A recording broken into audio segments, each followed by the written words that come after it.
मैं डॉक्टर दिग्विजय यादव आपका स्वागत करता हूं।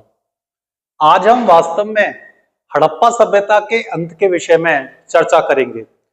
आपको ये जान के आश्चर्य होगा कि जिस प्रकार हड़प्पा सभ्यता के उदय के संदर्भ में बहुत सारी परिकल्पनाएं प्रचलित रही थी, ठीक उसी प्रकार हड़प्पा सभ्यता का अंत कैसे हुआ इसके विषय में भी नाना प्रकार की परिकल्पनाएं प्रचलित रही हैं। वास्तव में हड़प्पा सभ्यता जो अपने समय की सबसे विशाल सभ्यता थी, जिसका क्षेत्रफल ऑलमोस्ट 13 लाख वर्ग किलोमीटर था, जो मिस्र, समकालीन मिस्र की सभ्यता, मेसोपोटामियन सभ्यता, सुमेरियन सभ्यता से भी कहीं आकार में विशाल थी। इस सभ्यता का पतन कैसे हुआ, इसके संदर्भ में जो सबसे ज्यादा प्रचलित सिद्धांत था वो था आर्य आक्रमण का सिद्धांत।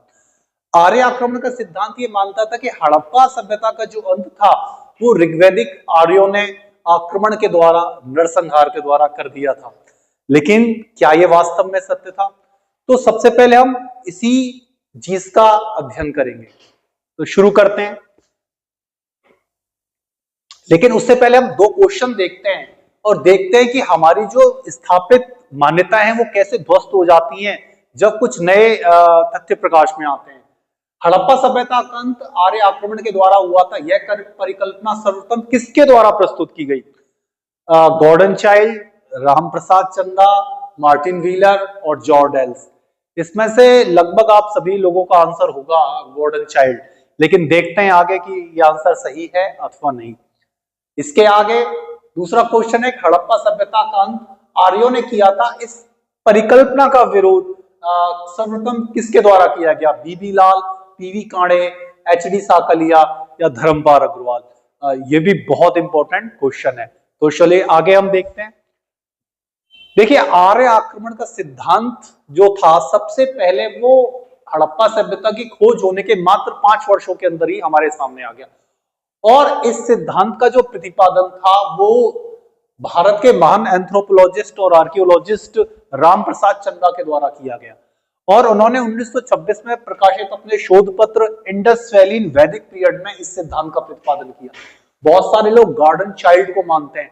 गॉर्डन चाइल्ड ने भी 1926 में ही अपने सिद्धांत का प्रतिपादन किया था, लेकिन उससे पहले रामप्रसाद चंदा ने अपना शोध पत्र प्रकाशित कर दिया था। और इस शोध पत्र में वो दो बातों का उल्लेख करते हैं, पुर और पड़ी। वो कहते हैं कि ऋग्वेद में जिन पुरों का उल्लेख है, जिनको कि आर्यों के देवता ध्वस्त करते हैं, वो पुर वास्तव में कुछ और नहीं बल्कि क्या है? हड़प्पा के शहर हैं, जो दीवारों से और प्राचीरों से घिरे रहते थे। इसी प्रकार पड़ियों का बारे में जो वर्णन आता है ऋग्वेद में, उनको बताया गया है कि वो व्यापार वाणिज्य से संबंधित थे और वो ऋग्वैदिक मान्यताओं को नहीं मानते थे। तो रामप्रसाद चंदा का ये मानना था कि वास्तव में ये पड़ी जो थे वो हड़प्पा के वासी थे। इसके साथ ही 1916 में उन्होंने एक और पुस्तक प्रकाशित की थी, इंडो आर्यन रेसिस। वो पहले ऐसे भारतीय थे जिन्होंने आर्यों के जैविक गुणों पर इंग्लिश में कोई बुक लिखी थी।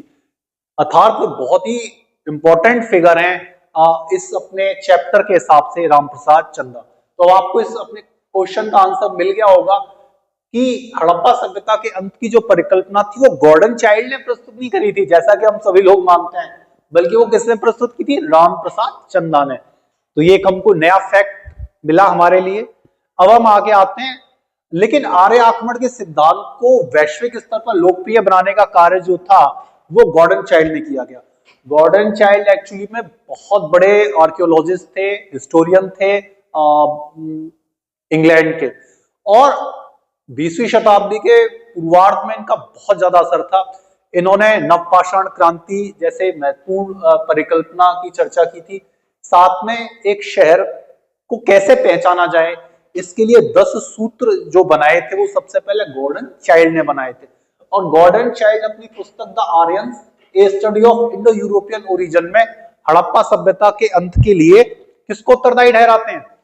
आर्यों को उत्तरदायी ठहराते हैं। और जैसे ही गॉर्डन चाइल्ड जैसा महान इतिहासकार इस संकल्पना को देता है, पूरे ऑल ओवर वर्ल्ड में ये मान्यता बहुत तेजी से फैलने लग जाती है कि आर्यों ने ही हड़प्पा सभ्यता का अंत किया था। और जिस व्यक्ति ने इसको साहित्य से, पर्दे से बाहर निकालकर पुरातत्व का आधार दिया, वो व्यक्ति था मार्टिन व्हीलर।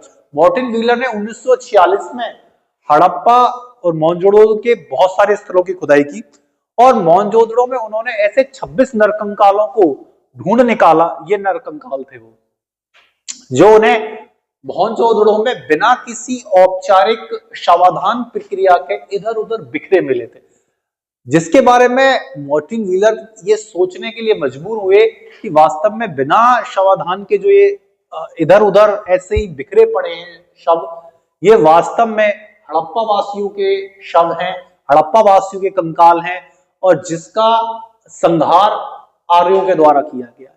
इसी प्रकार उन्होंने हड़प्पा में उल्लेखित हरियूपिया शहर की पहचान हड़प्पा से की।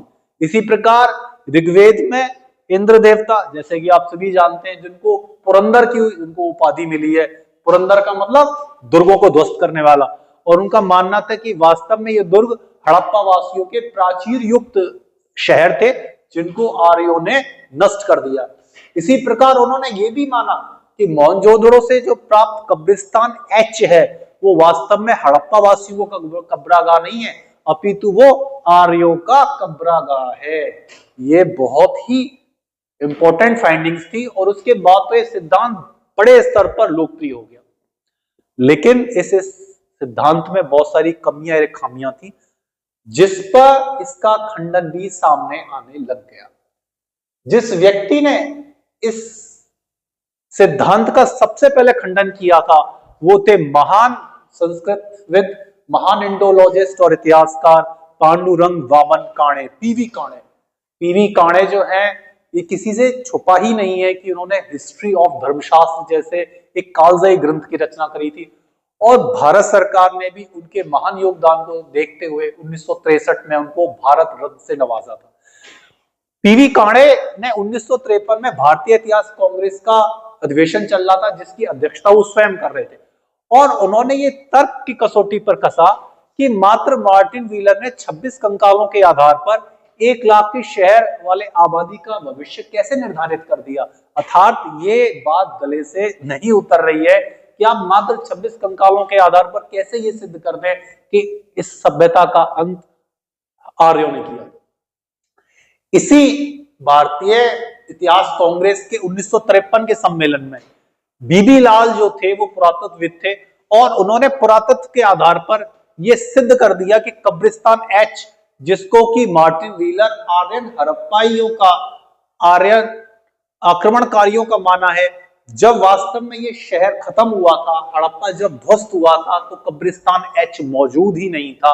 कब्रिस्तान एच 4 मीटर मोटी परत ऊपर है और मोहनजोदड़ो का मूल शहर नीचे है। अर्थात ये लगभग 400 वर्ष बाद कब्रिस्तान एच स्थापित होता है। अर्थात जब ये शहर नष्ट हुआ था तो आर्य वहां पर मौजूद ही नहीं थे। अर्थात बहुत इंपॉर्टेंट बात बीबी लाल ने 1953 में कही।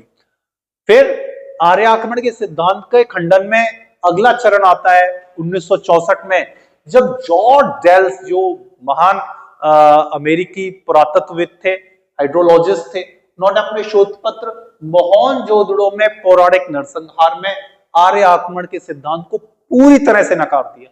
अभी तक हम देख रहे थे कि भारतीय आर्य आक्रमण के सिद्धांत को नकार रहे थे, लेकिन अब एक अमेरिकी भी इसमें जुड़ गया और जिन्होंने मोहनजोदड़ो के हर भाग उसकी खोज की जहां पर वो कंकाल प्राप्त हुए थे और उस अध्ययन से उन्होंने स्पष्ट किया कि उन्हें किसी भी क्षेत्र में, ना गली में, ना मकान में, ना कहीं पे भी आर्यों के आक्रमण का कोई साक्ष्य प्राप्त नहीं हुआ है। अर्थात ये परिकल्पना बिल्कुल कोरी निराधार है। और इस आर्य आक्रमण के सिद्धांत के ताबूत में कील ठोकने का काम किया के.ए.आर. कैनेडी ने। के.ए.आर. कैनेडी बहुत बड़े एंथ्रोपोलॉजिस्ट थे जिन्होंने मोहनजोदड़ो से प्राप्त कंकालों का वैज्ञानिक विश्लेषण किया। उन्होंने हर एक कंकाल को देखा और उस कंकालों के विश्लेषण से वो इस निष्कर्ष पर पहुंचे कि किसी भी कंकाल पर धारदार हथियार के निशान नहीं है।